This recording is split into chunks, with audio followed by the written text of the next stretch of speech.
Good morning, everyone, and happy Halloween. My name is Mike, and I'm a recovering addict. Welcome to my 12-step journey. For those of you who are new, we are working the 12 steps using the 12-step devotional from the Life Recovery Bible and answering questions from the Life Recovery Workbook. Today's Bible reading is Psalms chapter 61, verses 1 through 8. Step 3. We made a decision to turn our wills and our lives over to the care of God. The thought of turning our wills and our lives over can be attractive. When we give in to our dependencies and compulsions, aren't we giving control over to another power? Aren't we in some way giving up personal responsibility for our lives? When we are overwhelmed and want an escape, our addictions can make us feel strong, safe, attractive, powerful, happy. So in a sense, we are very comfortable with the thought of giving up control of our wills and our lives.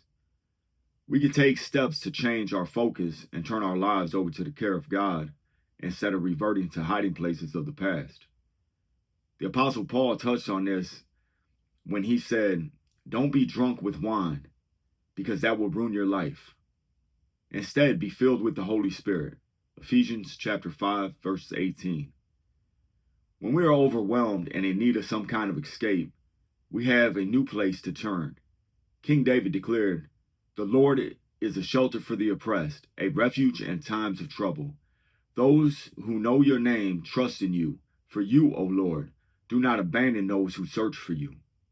Psalms chapter 9, verses 9 and 10. David also wrote, "From the ends of the earth, I cry out to you for help when my heart is overwhelmed. Lead me to the towering rock of safety, for you are my safe refuge, a fortress where my enemies cannot touch me."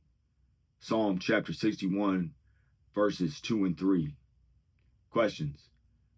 Where did I get the illusion that I can control other people or my circumstances, job, life? There are different types of people in the world. There are those with alpha personalities, then there are those with beta personalities. The alphas tend to be your leaders, betas tend to be your followers. Then there's us addicts, who in our own minds are all alpha types. Either directly or passive aggressively, we try to control everything and everyone around us. While this might not be true for every addict, it's true for myself and most of the people that I've ever gotten high with. I'm not exactly sure where I got the illusion that I can control other people or my circumstances, job, or life, but I picked it up somewhere. And it was both a shock and a relief when I surrendered my will and my life over to God and realized that I can't control any of these things. 2. What stops me from giving up my life so that I can find the life God intends for me? Now I do want to find the life that God intends for me.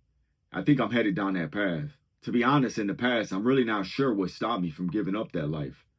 That's the disease. We don't like how we're living. We want to stop. The high isn't even hitting like it used to.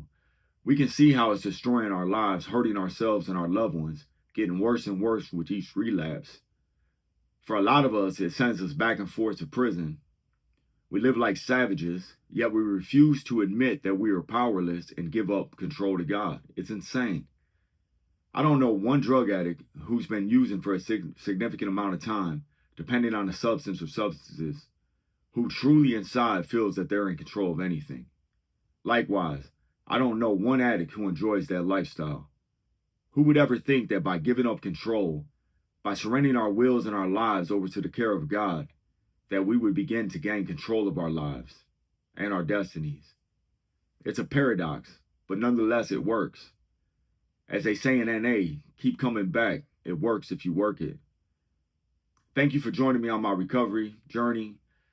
Have a happy and sober Halloween. I know the holidays can be especially hard. They're so full of triggers. Try to find some healthy activities to keep you busy. There are meetings everywhere.